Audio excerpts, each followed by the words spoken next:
it's the correct spectrum. These lights they use at the wall, I think each one uses about like 12 watts of electricity. They're really energy efficient, so you won't be paying a lot for electricity or heating up your house with these. They just don't do that. You get into other grow lights, and I mean, you can go nuts, of course, but for these you really don't need to. And yeah, I love having these T5 strip lights around. I have a lot of houseplants too, so if I'm not germinating seeds, I can always find another spot for them. But they work really well. They just plug into a regular wall outlet, and then they just have a little toggle switch for on-off. Those ones, if you want to get one of those, you can put them on a timer because they really should be getting light. I mean, I like to put them on like a 10-hour on, 14-hour off cycle if I'm starting seeds. It doesn't need to be 12-12. That would be like later in summer. That would be like mimicking early to late summer when we hit the equinox, which they'll do that on their own when they're outside. So I think like 10 hours to have your fluorescent or your indoor lighting on is good for starting anything from seed. And you can do it on a timer, or for me, I just do it, I flick it on when I wake up, and then when I get home, I flick it off. Would there be any downside to having it 24 hours? I mean, you've got a plant that's sprouted. So it will grow faster. Like giving them light that long, it'll just keep growing. I just don't like to do it because in nature they would always be getting a rest period. And especially if you watch like time-lapse video of plants, they're growing in a motion like this. They're going up, they're reaching for the light, and then they're settling out. And then they're growing up, reaching for the light, and then they're settling out. And I'm trying to like recreate nature, so I'm gonna give them some dark. But yeah, you could, if you wanted to grow them really fast and like get them out there really fast. It also they might encounter a little bit more transplant shock too, going from 24-hour light to natural light. But yeah, I have done that with things before, absolutely. How about putting some soda water on the seedling? Because the roots have to transpire. And soda water has CO2 in it. Yeah, I wouldn't do that. I've never heard of that. I mean, of course, as soon as you can get them outside, they'll be getting a good amount of CO2 naturally anyways. When they're so young and small, I mean, first of all, I mean, as soon as they germinate and they send that first root down, all they really need at that point is just a moist growing media and light. And then as they get bigger, they're transpiring more and more, the more leaves and more stomata they have. So yeah, I have heard of people doing things like using like hydrogen peroxide in like an open container to like get CO2 into your grow room, and I've never done any of that. There are a lot of little things like that where, I feel like once you find a way that works good for you, and once you've done it a few times, if you want to experiment and see if you can do it even better, that's great. But I would consider those like advanced techniques, or I just like kind of like keep it simple, I guess would be my theme for today. But yeah, no, you can. I mean, there are probably a lot of cool tricks that I still don't know about too. So yeah, I've heard of all sorts of things. And then when you get into moving them outside and pest management, then you hear all sorts of crazy stuff like, oh, if you just grind up Irish Spring soap and put it into plates, not bowls. Like you hear all sorts of crazy stuff. So I won't go into that today. But yeah, okay. So I've covered the kind of 3 ways you would normally start seeds, unless it's for a really specific application like hydroponics or aquaponics. I think now I'm going to try to, so this doesn't go on forever, I'm just going to try to go over the next things kind of quickly, and then I'll allow a good time for questions. So soils and potting mixes, if you're sowing it in any type of container, unless you're direct sowing, you're going to want a potting mix. You're going to want something that says potting mix, or you don't want anything that says garden soil or like compost or amendment, because those are things that are meant to be mixed into your garden and not used by themselves in a pot. Potting soil is always going to have like perlite and pumice in it, so it can drain a little bit, because that's key. Most things need the drainage.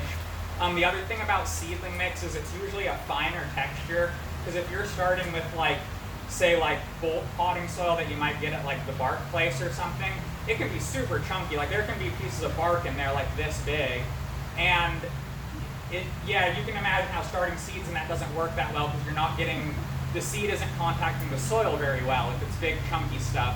So what the finer texture does is it allows the seeds to have really good soil contact. They stay really moist so they can absorb however much water they need to germinate. And then, yeah, it just kind of makes everything easier. The fine mix, it's easier to get into the cell trays and everything. And, oh, you know, that's what I was going to do. I'll show you real quick just how I do a cell tray.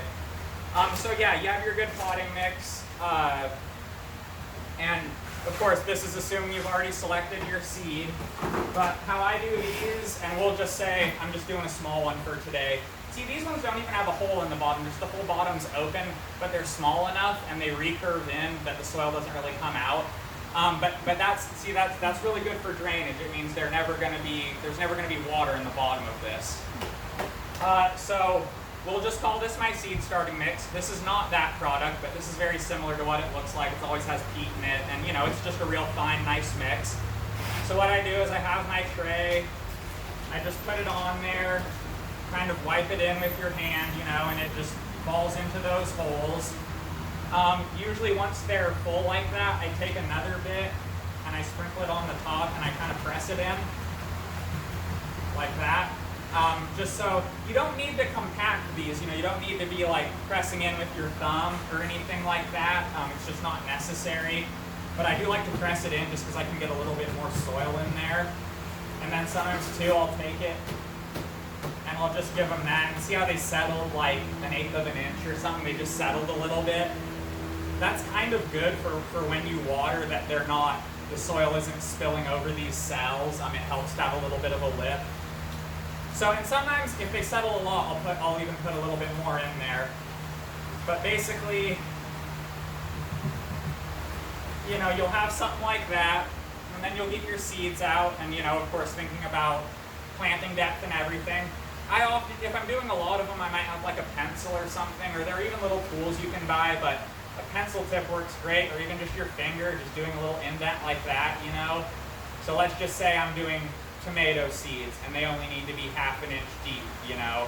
Then I would just do this, and then I would sow my seeds. Sometimes if I have a lot of seed and I want to be really sure, I'll put 2 in each one. And then I know, if you're buying fresh seed, they pretty much are all going to germinate anyways. If you're buying seed marked for this year, it shouldn't be a problem. But I've done that before, also 2 in each one, and then just pull the smallest one out when I put them into something bigger. So you can do that if you have a lot of seed. But so anyways, let's say, you know, I did my holes, I put my 2 seeds in each one, or 1 seed in each one, or whatever I wanted to do. And then, you know, all you're doing is just filling those little holes in that you made. So just put a little on top of there, and then, you know, kind of pat it and kind of wipe as you go. And so they're like that. And then now what I'll talk about is watering them in, because I think this is a really important step, and it's very like, it's so simple in concept. But you know, with little tiny seeds, like if you just grab your hose with a wand, it might blast them all right out. So you have to think about that, you know, and especially smaller seeds, it's easier to blast them out of there. So something really cool that I saw once on a YouTube video, and I will now show you, is the water bottle trick, where you just have your water bottle. These ones that come in like, you know, big packs, I always have these in my fridge. I just get big packs of them at the store. But, you know, you could take something like this, and then all I do is I take a normal thumbtack. These have really thin lids, so it's easy to just press it in there. But this one I already did. I just poked a bunch of holes in there, and then you just do this. And see, it's like a really fine spray, but it's still getting in there. But I think this works great. It's less practical the more seeds you're doing. If you're doing big cell trays and stuff, it's like, you're not going to want to mess with 16 ounces of water at a time. You're going to want something bigger.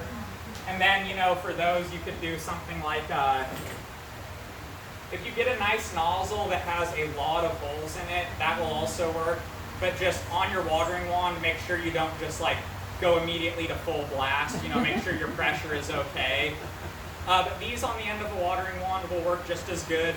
The other thing that some people have and that some people use, are like this style of water. I think I have one of these at my house that's always on a hose. This one has a mist setting, and the mist setting, this is like the only time I ever use it, but for seed trays it works great because it does kind of blow out, but if you hold it like this high above it and just go back and forth, it'll still saturate that soil and it won't blow any seeds out. So the mist setting on these adjustable ones is great for that, or get yourself one of these. The thing with these is I grabbed one with the aluminum body. If you really want it to last good, get one with the aluminum body. The ones with the plastic bodies, you're going to eventually, the hose is going to get dropped, and just a few of those drops will separate the plastic ones. So if you know you're real careful with your stuff, you can get a plastic one and it's half the price of this. But the aluminum ones will hold up for years. So, okay, so that's kind of watering and everything. And then see if I was doing it inside. I got these a little wet. It doesn't really need to be pouring out the bottom. You don't need to see it running out the bottom. And this is very absorbent mix. It really absorbs a lot of water, and seed starting mix does. I just gave it enough, so now this is kind of heavy, but it's not as heavy as a brick. And I can see it's not dripping, though it does look like it's made it to the bottom of some of those, or I'm just setting it in the water. Setting them in water works too. If you want it to wick up from the bottom, that'll saturate them too. But then just be sure you're letting them drip off, then putting them into your tray. But something like this, I just watered it. I sowed my seeds to the correct depth. This could go directly into your humidity dome on your heat mat. It could go into your greenhouse on your heat mat.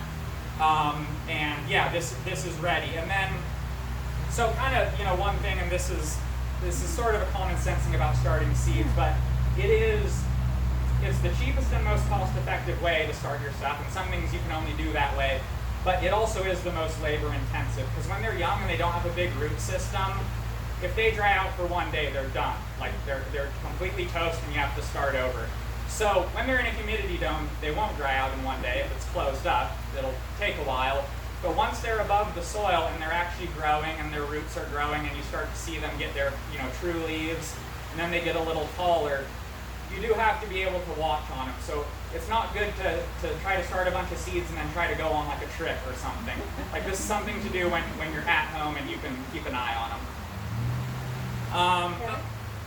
Yeah. What about when you think of the idea of getting the soil wet first before you start putting it? Yeah. Bowl and make it all nice and wet so it's going to start. And I'm glad you brought that up. Yeah, I wasn't thinking that, but that absolutely works great too. And especially if your mix comes out of the bag and it's really dry. See, what I was starting with was already pretty damp. So one thing that happens when peat-based mixes get really dry is they get kind of hydrophobic, like especially if it's in a pot. You can water it and somehow the water hits the top, hits the sides of the pot, and goes through without getting the soil wet. So that's another thing. If you're starting with a really dry mixture, and I'm glad you bring that up, you need to pre-wet it. And not only that, but have it in something where you can mix it in, like you're making a cake or something. Because you'll find, like, even if you take your sprayer and you're spraying your super dry soil, you can stick your hand in the middle and there'll be a poop of dust that comes out at you. So just be aware of that. You want it to be damp, and you can absolutely pre-saturate it if you want. Or like I said, with the setting it in something with water, you could get your seed trays prepped, fill them with soil, set them in your thing of water so they're soaking it up while you're doing other trays, pull them out of your water, and then go back and sow your seeds, and you'd be ahead of the game. You will have done a step earlier. So that's totally fine. It's not, you don't necessarily have to do everything in that exact same order, but just, when you're done, these cells need to be damp, they need to be, of course, covered, and then they need to be put on heat and stuff like that. But yeah, if you want to get the soil wet before you put the seeds in, that's fine. It's absolutely fine. Okay, so let's see here. Oh, and then how often do you water after they've come up from, after they've germinated and they're showing leaves above the soil? You're still going to want to keep that thing in mind that I said about they should never be sitting in their own water. There should never be in whatever you're using, or even if it's a greenhouse, but you still have them in you still have them in like tubs or flats or something, they just should never be sitting in their own runoff. There are certain things that you would germinate in conditions like that where it's like a pot of saturated peat, and that would be things like Sarracenias, Drosera, basically like swamp plants and carnivorous plants, because that's just what they grow in. They grow in nutrient-poor, saturated, oxygen-deprived soils. But everything else and anything that basically comes in a seed packet you would buy at a store, it won't like that. So just make sure it's not sitting in its own runoff. And also, the tops of these, they'll dry out pretty quick. But that's why it's kind of cool, because if you've done this whole process, then you will have known how heavy it was when you got done sowing your seeds. So even if the top looks dry, but you come up and you're like, oh, that still feels almost as heavy, it's fine. It's fine. You don't have to water. And you can let them dry out a little bit between waterings. Of course, the cells are tiny, so it's not like you could in a bigger pot. But yeah, I mean, I'm just working at a nursery and having worked at nurseries for years. That's how I check to see if things need water. I just pick up pots. I don't stick my finger in there. I don't really even look at the plant that much. I'm just feeling how much that pot weighs. And so it's a great thing to do with a seed tray too, because you can usually just pick the whole thing up. And anyways, okay, and the last thing I'll go into, and this is also tied into soil temperature, so using your thermometer. But there will come a point for a lot of this stuff, unless you want to try growing it exclusively indoors. Like these ones, they've been under just a single T5 fluorescent grow light for 2.5 years. These have never seen the sun. I mean, they're getting a little now, but these were grown exclusively indoors. So if I tried to put these in pots and put them on my porch right now, well, not even mentioning the nighttime temperatures, but they would die pretty quick. So with things that aren't as sensitive as cacti, with the main things that I'm talking about today, these will still need a period of hardening off unless they're direct sown in your garden. So there will come a point, you'll have your tray, you'll have your beautiful little starts, and you'll need to decide, is the soil temperature proper for me to plant these directly out into the ground, or do I need to do an intermediate step? Do I need to plant them into a bigger pot before I can get them in the ground? And I've done it both ways before. One year I got excited, I started them indoors way too early. Like by the end of February, I had tomato plants that were this tall, and they were all leaning on each other, and it was like a big mess. But so what I did to try and save them was I separated them out and I put each one into a 4-inch pot, so it had its own 4-inch pot, and that bought me like 2 more weeks. and then at least some of them I could get them into the garden, and then the ones that made it out took off. Yeah. You have a good technique for getting them from the little, out of those smaller ones? Oh, out of these? Yeah. So, I mean, I found a few things about getting them out of these cell trays that are helpful. Even if, first, they should be well rooted. So if it's especially, I mean, with any of these small trays, it only takes a couple weeks from germination till the point where these roots have filled that cell. Once they do that, usually I find, unless the soil is really saturated, you can kind of just press in on the cells. And then especially with tomatoes and peppers, I grab them at the base and I just shimmy them a bit, and then I just pull them straight out. If the soil is completely saturated, it's going to want to stick to the sides of this plastic more, and that'll be harder. With these ones, it's great because I could actually push my whole finger in there and just push it out from the bottom. So I like this kind quite a bit, because even though they still hold in the soil, you can also physically push them out from the bottom. A bigger cell tray like this. What can happen a lot, and especially, so I actually, I just told you, oh, you can pull them out by the stem.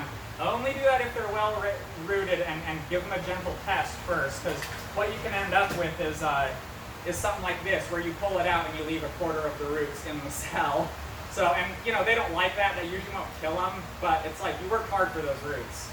So don't rip the roots apart. But yeah, basically with the trays like this.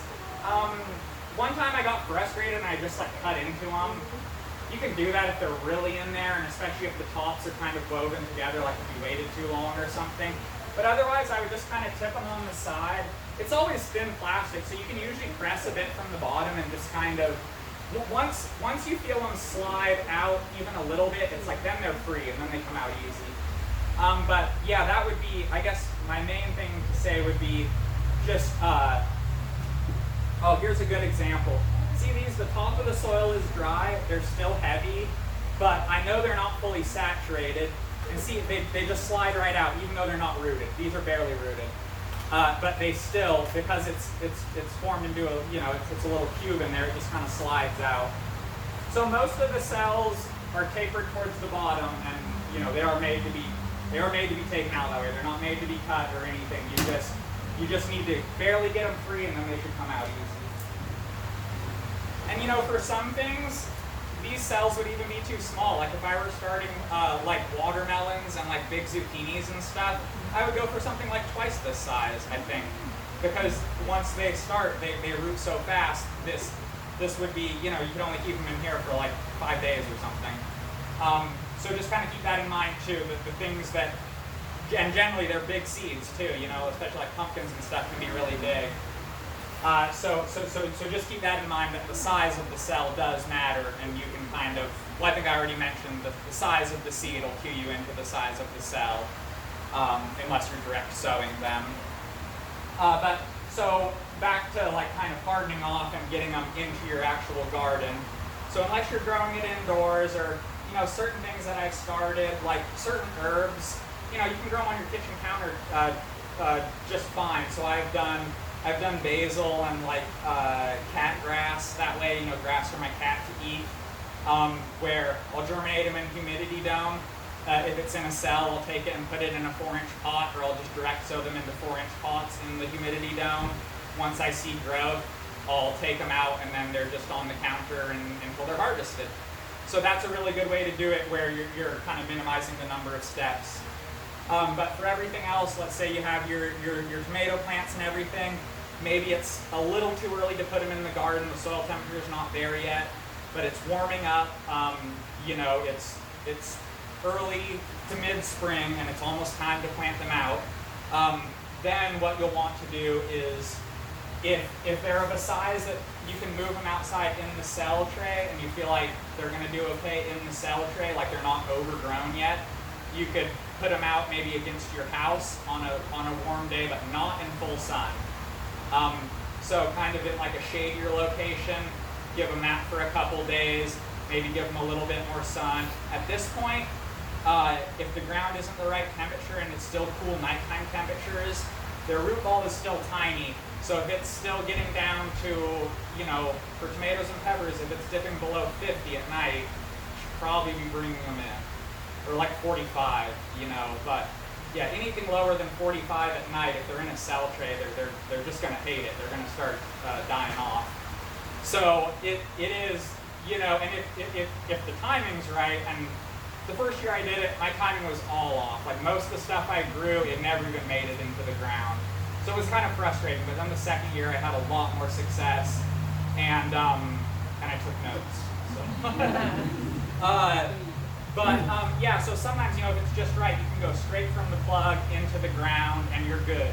Or if it's not going into the sunniest part of your garden, if it's, something like a snow pea or like a lettuce or a kale, where often I don't plant those in like full baking sun anyways. I'll put them in a part of my garden that doesn't get quite as much.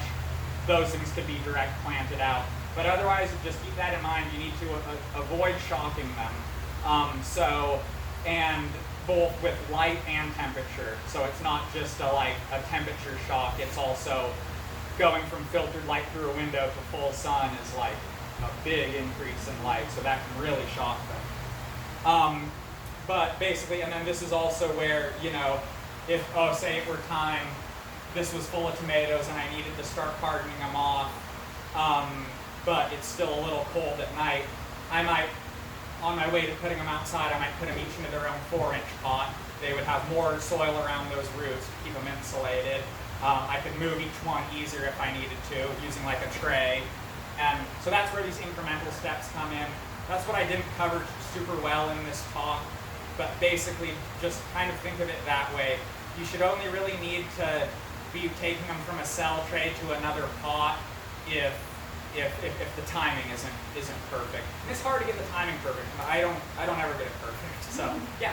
When you're moving them from the cell tray to say a 4-inch pot, is that when you would use normal soil mixture?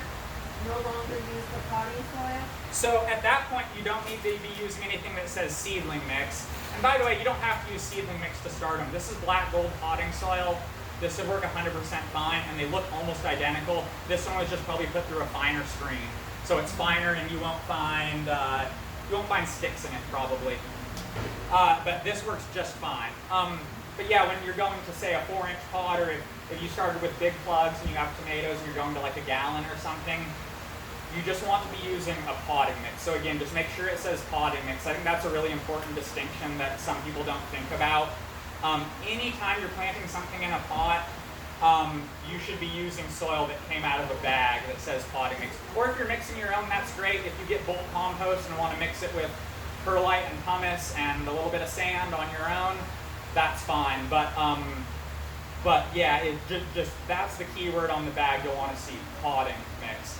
Then if it says garden soil, it likely doesn't drain in a pot, so it'd get kind of soupy in a pot. And that's the other thing, sometimes, especially if it's late enough in the season, you could actually take like soil from your garden, which mine is like ugly, crumbly clay. You could put it in a pot and it would still probably drain a little bit and they would grow, but it's just really risky to do that. Like that's something, like my grandma is like 89 and she still does that for some of her plants. And like she can make it work. She can just grab soil out of her garden on a shovel and put it in a pot and she can make it work. But I wouldn't recommend starting out that way. I always use potting soil because it's made to go in a pot. So yeah. Can you talk about root bound and what you do with the roots? Yeah, so like specifically if they're root bound in a cell or later than that in a pot. Or kind of both. I can cover both real quick. So really sometimes, the idea is you're catching them soon enough that they're not, when a seedling is young, it's still very vigorous, it's just growing up, it's just trying to get big enough to the point where it can eventually flower and produce fruit. If it gets root bound before then and completely fills that area with roots and uses all the nutrients in that cell, it will basically start to die out. So you're kind of, by doing these incremental potting steps or by getting it from a cell to your garden in the right time, you're maintaining that vigor. You're not interrupting its growth. If you let them get